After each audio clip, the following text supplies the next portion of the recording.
Hi, I'm Lippy. And I'm Grumpy. Together we're Lippy and Grumpy Do Podcasting. In this episode, tooth extraction, lovely listeners, Lippy heating mishap, recycled chopsticks and high mileage Volvos.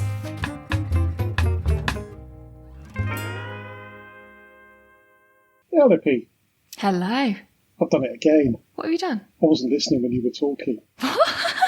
When you were talking about millennial palsies last week, I don't know what I was doing, but when I edited the tracks, I noticed that you said it wasn't only millennials, it was before millennials, and then I said exactly the same thing a couple of minutes later. So I think when we were talking about it, you went into a bit of a rant about that, and I was thinking, I did say. Yeah, I do apologise for that. Clearly, I was looking for the next topic and just letting you ramble a bit, but I must pay more attention. Yes. Interesting, though, you talk about them having that pause before you speak for things to get ready. We're using a product called Riverside, and interestingly, that gives you a countdown from 5 before you start. So it's got a built-in millennial pause. It does have a built-in millennial pause. You're correct. But your early version used to be a bit weird because it would go 5, 6, 5, 4, 3, 2, 1. It didn't know how to count, basically. But they fixed that. It's learn. It's learn. It has learnt indeed. Now, you may have to do most of the talking today. That is not an issue. Yeah, I had a tooth out yesterday. Oh, I didn't know this. I've been hanging on to it, which is ridiculous. Utterly ridiculous. And I'll explain why. So the problem is, it's wisdom tooth. It's the last wisdom tooth I had. And it had a V-shaped relationship with the next door tooth. So it was a real food trap. So rather than having a constant gap, it petered off to nothing at the bottom. So constantly flushing food out of there. And as the dentist said, if it's food versus the tooth, food is going to win. And with the best will in the world, you can't be cleaning it out with every mouth. So there was a bit of grumbling a few months back, and he had a look at it. And there was lots of talk of taking it out or replacing it. And then he said, well, the one next to it is a bit fragile because it's had root canal work. So you might need to have that replaced with a cap. And all I could see, a pound sign was cute. Yeah. So typically I put it off. We had a review a couple of weeks ago, and bizarrely, a couple of days before, it really started grumbling. So I went in, he took another x-ray, he looked at it, he said, nope, we're going to take it out. He said, because there's nothing underneath it. He said, it's not doing anything. It's just there. There's nothing for it to work against. So me trying not to have it removed was a bit pointless, really. So out it came. It's okay, but it is... By the end of the day, it does feel a little bit tender. And it just feels like I've run into a wall with my face. That makes sense. That's a bit more than tender. Yes. But, I'm sure we'll muddle through this week. Yeah. Anyway, I had a message from Orange Marshall 2. And he said, great Lippy and Grumpy. Thank you very much, Orange Marshall 2. So Orange Marshall 2... did the Great North Run in 2013 for the first time. Didn't know you were a runner. That's very impressive.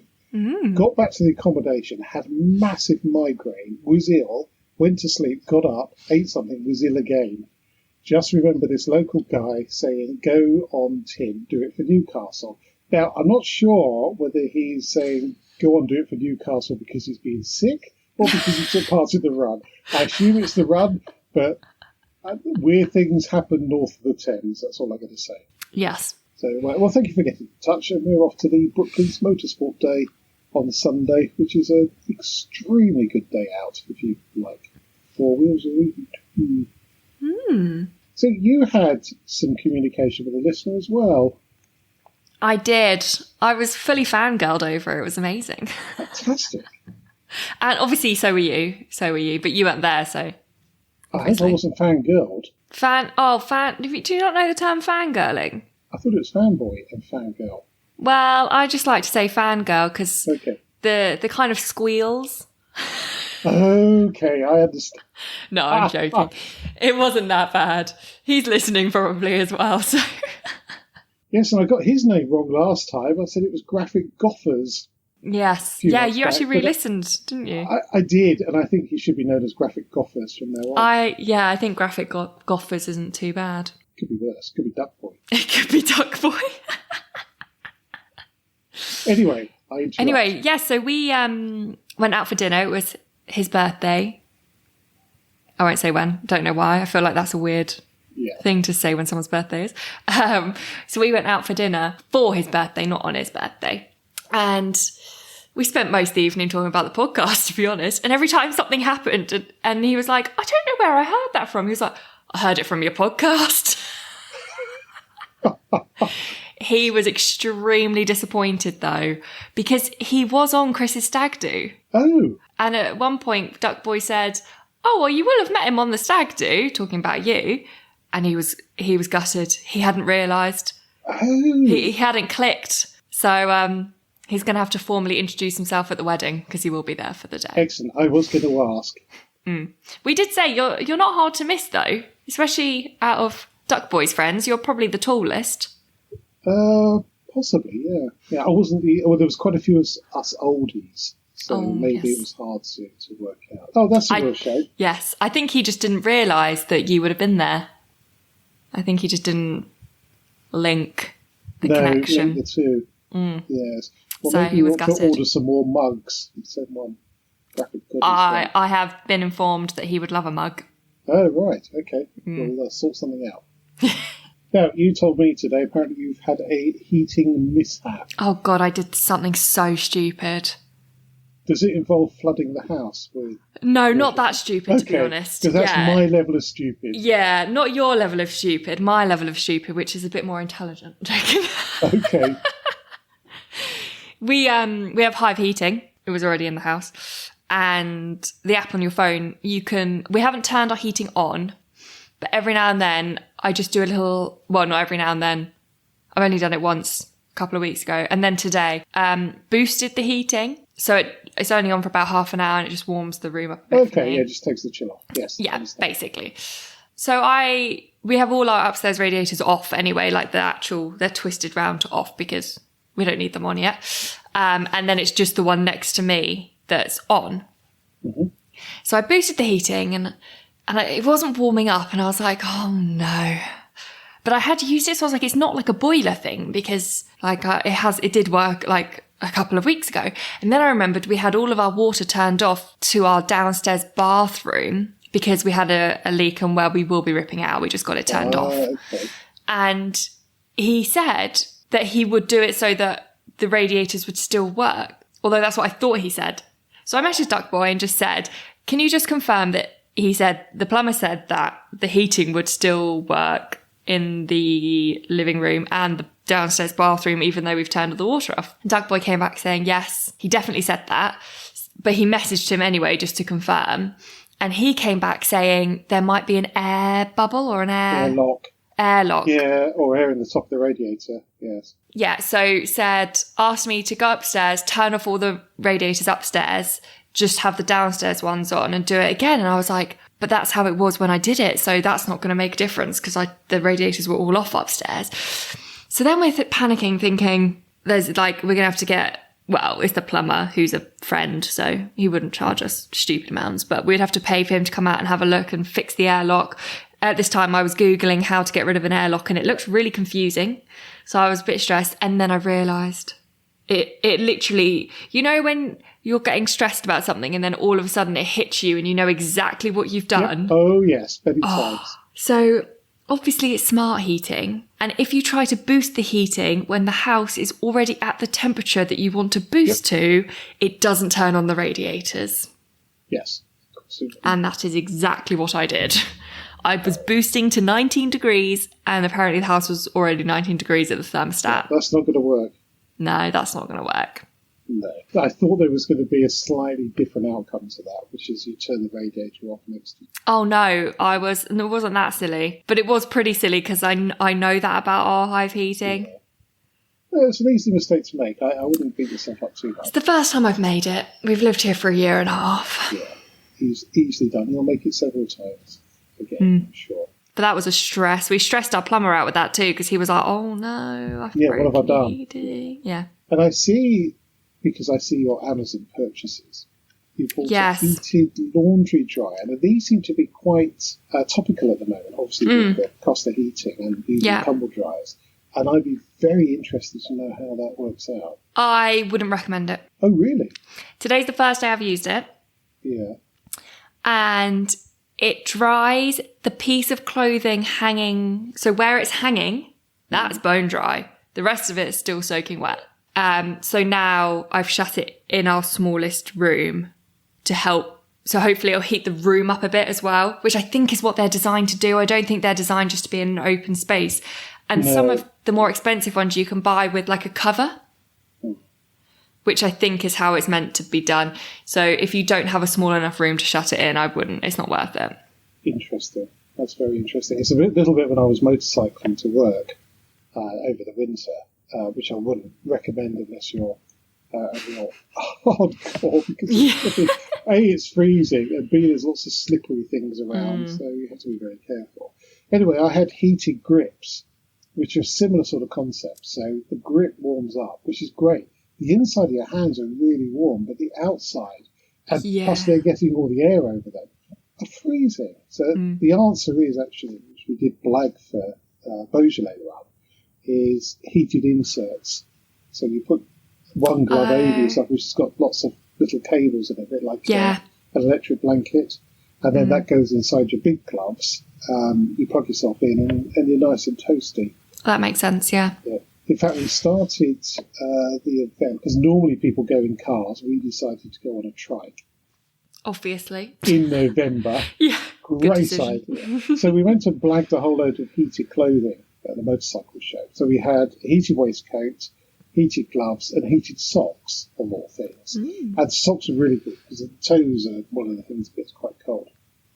And we went to start at the Lord Mayor's office in London, the new sort of slightly wonky building next to Tower Bridge. So we walk in there, and they've got a metal detector that you have to walk through. So there's a pair of us with wires all over the place. Walk through it, not a beep. Oh my God. So I don't know whether there wasn't enough wires or whether it wasn't working. I would probably say it wasn't working. I think that's the most likely explanation. So that's a good consumer tip. Yes. Which is unusual. Or I would spend a bit more money on one of the ones that comes with a cover. Yeah. Well, if you don't have a small room. Yeah, I guess actually. Possibly. Yeah, we could just buy like a table cover. Winter table cover would probably work. Yeah, that sort of thing. But the thing is with these things, you've got, tumble dryer uses a lot of electricity to dry clothes. If you've got something that's using a fraction of electricity, it's probably not going to work. That's what I kind of thought. And the reason we got it is because we don't use our tumble dryer because it's a washer dryer. So it's not very good at drying, basically. It doesn't dry anything. And I worry about, especially in the winter, damp in the house from the washing being out for so long, trying to dry it. So I thought if we get a heated one, it'll hopefully dry it quicker and cause less damp. So we got one, but I think it will work fine in the little downstairs room. That might be better. And also we can pop the radiator on just in there as well, so it can be like the whole room will warm up then, and it will just dry it a lot quicker. Good. Well, I'll be interested to hear progress on that. Yes, I'll keep you updated. Yes, good consumer advice there. Right, back to nonsense. Yes. So I've always had a bit of a fascination for people that make models from matchsticks. Right. And people have made colossal things, massive great boats and buildings and all sorts from matches. And I wouldn't have the patience to do it. No. I do admire the people that do.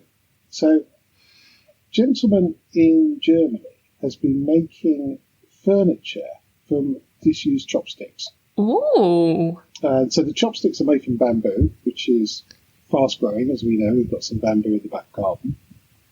And he makes furniture from these disused chopsticks. He reckons he has saved more than 17 million chopsticks from landfill. That's impressive. It is impressive. However, I'm interested to know what process he has to go through with the used chopstick to make it reusable, if you see what I mean. Something that's fairly sustainable and fast growing. Does it make sense to reuse it. I mean, if you put it to landfill, it will break down, presumably, because it is bamboo. Bamboo. And I still don't understand how you can make furniture from bamboo, and yet my underpants are made from bamboo. It's and different. As soft as you like. Yours are made from like bamboo leaves, aren't they, though? Not bamboo. Oh, I don't think so. No, I think it's the actual solid bit. Yeah. Maybe that's a bit of Interesting. investigation. That is, yeah. I assume there's a lot of resin involved in that as well. Well, there will be an element of gluing together, as there is with most chunky bits of furniture. I've got planks of wood glued together, so that's not too horrendous, but that's really good. That's a really good cool. Use of, something that you throw away, and of course the restaurants benefit because they haven't got to pay for them to be taken away. So I'm just quite happy doing that. Oh, yeah, that is good, actually. Why wouldn't people be using chopsticks, though? Because it's not like they go out of date. No, it's when they've used them for their meal. Oh, I'm not sure about that. Well, You have people's saliva all over them. Well, yeah. They can't be washed if they're made from bamboo. Oh, I'm not sure about that now. That's creeped me out. The one thing that creeps me out more than anything is like saliva, snot. Woo. Okay, so he uses heat to disinfect them, 400 degrees Fahrenheit, which is the old scale. I guess that would burn the germs off. Well, absolutely. You'd hope so. For a desk, he uses about 10,000 sticks. So this is quite a heavy Doesn't seem scale. that many. Yeah. Well, I suppose it depends how big the desk is. It's a tiny little one. It's all the legs and everything made out of bamboo sticks. Don't know. Chopsticks. I haven't got a picture of a desk. Interesting. Here. There's some shelves which have got metal bits in. So his aim is to license over 100 micro factories across the globe, giving new life to 1.5 billion chopsticks. I feel like I may come round to the idea. It's just the germs. Yeah, but the heat will get rid of that. And as you say, it's sealed. It's not raw, I was going to say, but that's not the right. Not raw germs. It's not like plain wood. Yeah, I'll move on. Yeah. Moving on. Anyway. So last weekend, I serviced my very high mileage Volvo estate, 281,000 miles, and I was going to fill in the service book, and realised I'd actually run out of spaces. Oh my God. The book is full. I've had to go on and use the paint inspection section, which has never been used, bizarrely. Yes. So that was a bit of a surprise. So I've impressive. The Volvo schedule. And talking about container ships, which you could argue the Volvo estate is, the largest container line in the world is rerouting its fleet to avoid collisions with endangered blue whales. So that's the Mediterranean Shipping Company, or MSC, which you may have seen on boats. I'm pretty sure that's a legal requirement. I don't think you can run into them. No, obviously not. No, what they're doing is avoiding areas where these whales are, so it doesn't disturb them. So I knew someone that their job was, they were like a marine life spotter on massive ships. So they would look out for marine wildlife to help avoid ruining habitats or areas where they lived. Yes, I think this is to avoid running into them, which is I think that would an accident. Yeah. No, avoid the accident. Yeah. We're not talking about whaling, which Yes. some of the Far Eastern countries have done in the past. This is about avoiding, so going further round, in this case it's the bottom of Sri Lanka, to avoid running into them. I think that's a very really good. thing. Yeah, really good thing, and we should be doing more of that. Trying to coexist with animals rather than plough straight over the top of them. Yes, indeed. Now, I came across a nice little tweet, I think it was, during the week. And it says, could we, without relentlessly criticising, let people have their pumpkin spice and avocado toast and their fandoms, that's one for you, graphic podders,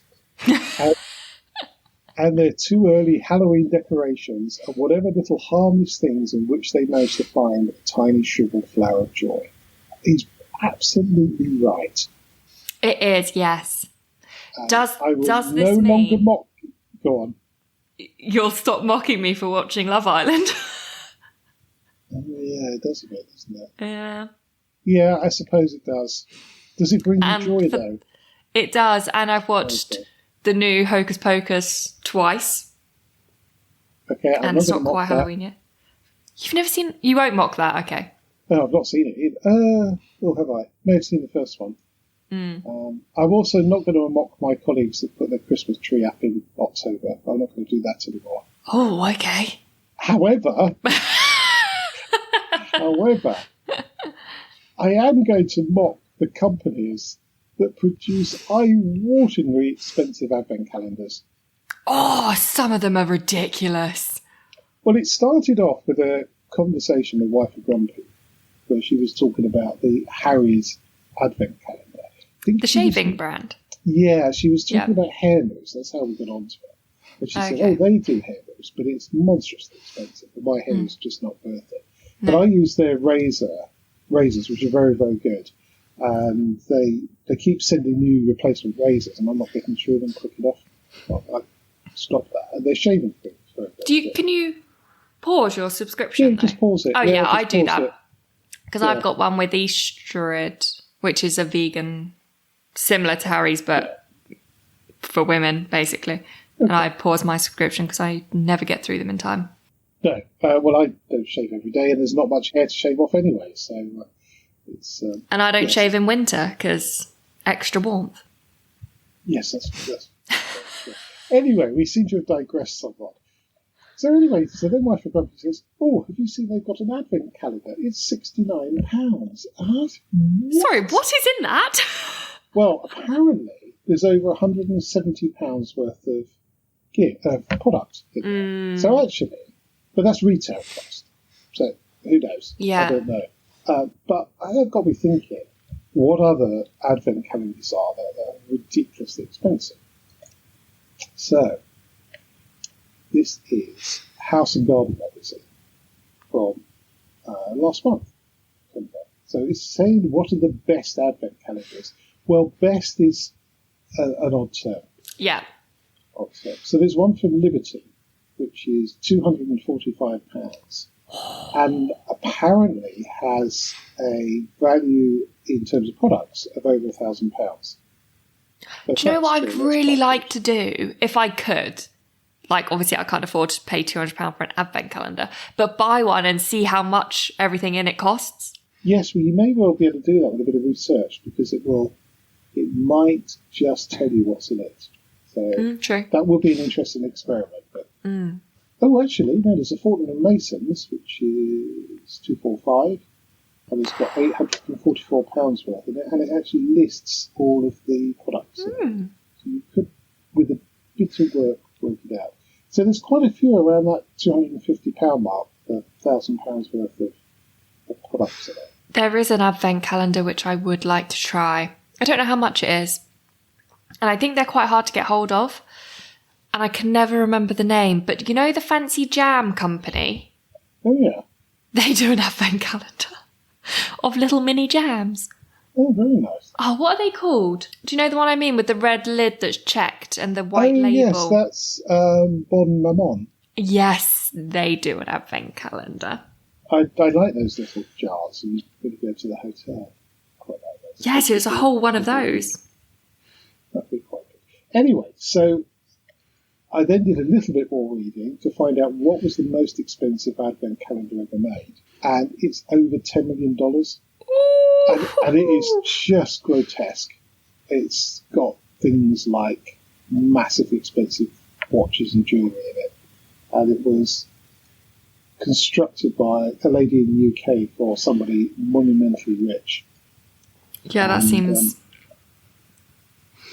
it cost $10 million, which is just bonkers, utterly bonkers in my view. But I suppose if you've got the money, donate it to a food bank. Yeah, there is a lot better stuff you can do with that money than buy an advent calendar. Saying that, the jam one's only £24. Right, have you got a top tip? I do have a top tip. Well, I'm a bit gutted about... I'm about to make 2 points. I'm a bit gutted. At dinner with Graphic Goffers, we had said something and we said, oh, that would be a great top tip. And both of us forgot. And I'm messaged after and neither of us can remember what I'd said, which is quite common, to be honest. And then there is a way around this. I don't know if you've watched a series on Disney called Only Murders in the Building. Oh, I've seen the first season. It's brilliant. And I can't remember the guy's name. The character Martin Short plays, which is brilliant. And he's forever recording bits, either on a little portable machine or on his phone. And that's what you have to do. And then I was going to say, the top tip that I did have, you were probably going to criticise me for, but now you're not if it brings you joy, that's okay. I was so excited after I did it. So I made myself soup. I don't like soup. I know you don't like soup, but I like soup. But if it brought you joy, if it brought you joy, then... It did. So I bought a juicer. Did I tell you this? Have I mentioned this? Oh, I brought a juicer. Oh. But it's not just a juicer. It's a juicer, blender, grinder, all in one. Okay. From Sage, I want to say. I think it's Sage. It wasn't too expensive. And we've needed a blender for ages because we don't actually have a blender. And then I wanted a juicer because I'm trying to start dieting for the wedding. But the big thing with the juicer is, although it is very easy to clean this one, it's still like a lot of cleaning. So I haven't used it that much. So anyway, I got a blender in the hope that I was going to make soup in the winter. So I made a pea and ham soup last night. It took me 20 minutes. And oh my God, it tastes so good. I was so happy. How much did you get down your front? None. No splashing? No. Very good. And I was poised. When I went to turn the blender on, I was like holding the lid. Yes. I was so in my head. I was like, I know exactly how this goes in movies. I was very like hand on the top, twist slowly. Thankfully, I was fine. But yeah, I made pea and ham soup. Gave me 4 or 5 servings. So that's my lunch for the rest of the week. Very good. That's really very good. Yeah, so my top tip is make a winter soup.